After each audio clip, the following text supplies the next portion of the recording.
Good morning. If you're wondering what's in my little box here, I've got some peas. I've had these soaking in water for 12 or 18 hours, something like that. That is to help them germinate. I've got some peas planted in the greenhouse in modules, which I didn't soak, and they aren't germinating for whatever reason. These seeds are a couple of years old, but I would have still expected them to germinate, but they haven't. So now I've got these soaked, which will help them, and I'm just going to plant them direct outside, and we'll see if they do germinate then. If they don't germinate, well, I'm scunnered.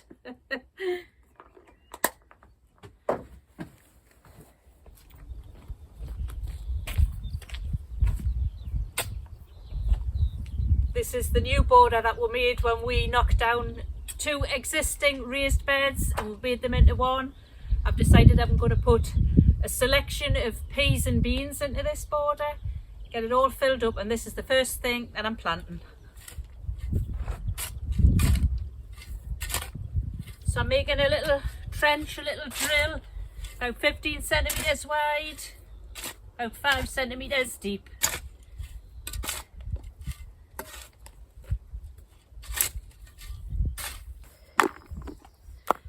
I'm just going to put these peas about 5 centimetres apart, and I'm going to sow them in a zigzag pattern as well. So I'll come back up this side like that.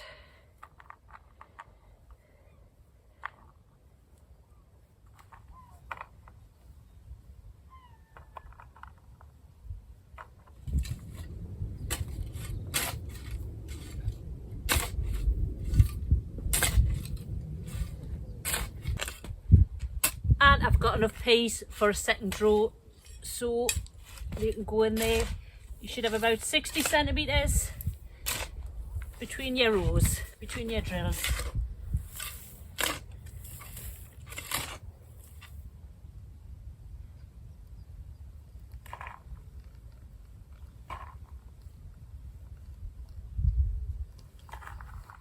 Well, I've planted out fully half of this border with peas, which is a bit of a shock really, because I was thinking I would have a row of this type of pea, a row of that type of bean, something else, climbing one, a bush one. Anyway, it's half peas. I could have carried on, I could have probably filled the whole border.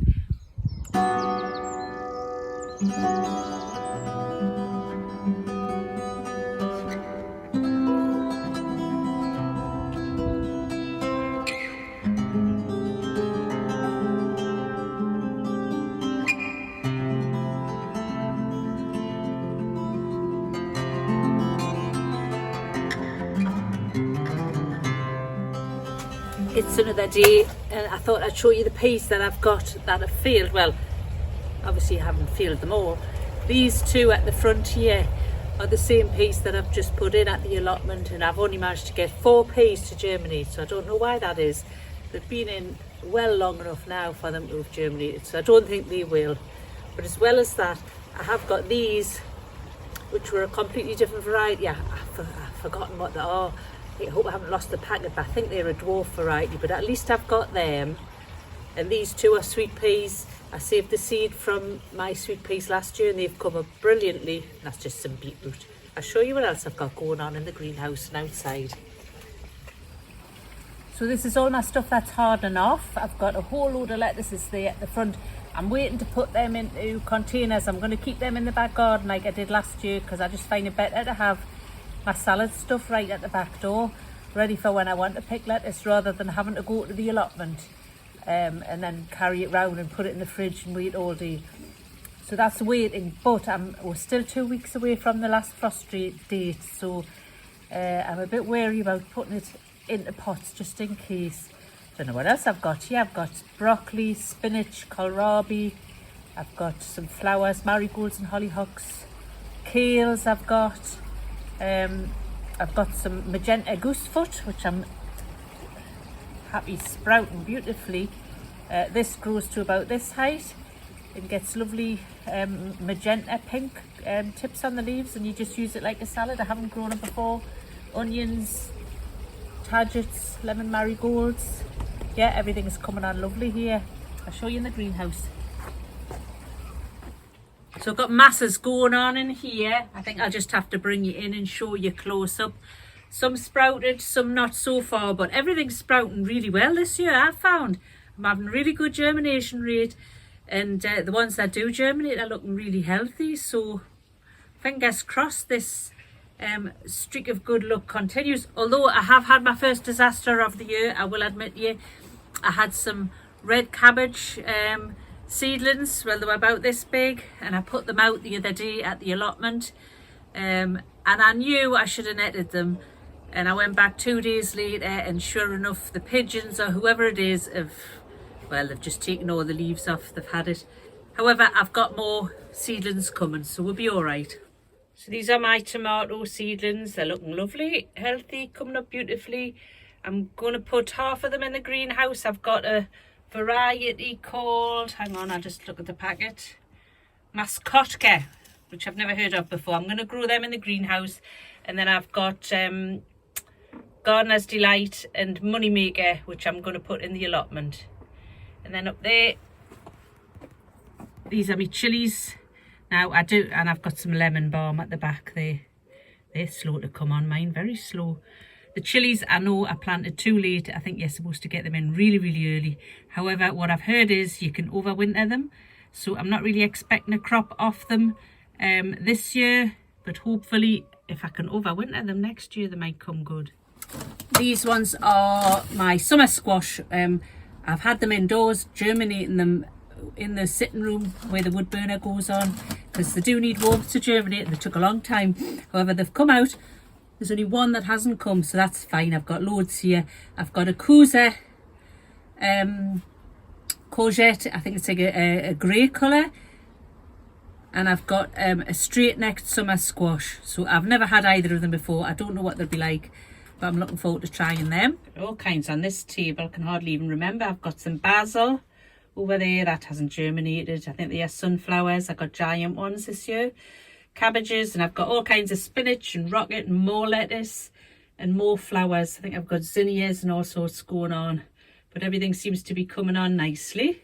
These up here are my New Zealand yams, or ochre. I'm sprouting them in buckets. I'll be starting to harden them off pretty soon, and then they'll just stay outside, and I'll put them in as a second crop in one of the borders, the first border I get free, and they will crop in probably about December. Under here I've got all my beans. I planted them the other day. There we go. I've got all kinds. I've got French beans, dwarf beans, runner beans, and so far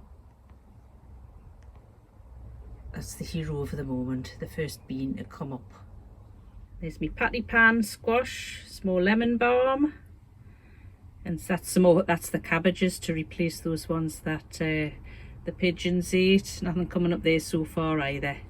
These ones all along the back are leeks. I've put in quite a lot of them. I enjoyed having a lot of leeks to harvest this spring, and all the rest of these are flowers. I thought I would get a whole load of flowers in and try not to buy any for the baskets and pots this year. So I've got Nemesia and Convolvulus, and what else have I got? That's Nemesia, Gadisha, whatever that is, poppies and all kinds of things. So yeah, everything's looking good and I'm pretty happy with it. So today's task is I'm going to be sowing one of the last things I'll be sowing for a long while, which is my winter squash. I've held off as long as I could. I'm hoping it'll warm up a bit, but it's not showing any signs of that so far, because these do need to be warm to germinate. I had terrible trouble last year getting them to germinate. Anyway, I'll tell you what I've got. Give me specs on for this bit. I've got a Boston winter squash, large, beautiful, orange, crooked shape. This is an Anna Schwartz Hubbard winter squash, very vigorous vine, green Hubbard shaped fruit with lighter stripes. Sounds nice. And I've got an organic Victor winter squash, huge glowing orange fruits covered with little bumps. So they are all from real seeds. I just wanted to try some different varieties for a change. Anyway, I'm going to get on with that and I'll catch you on the next video. Bye.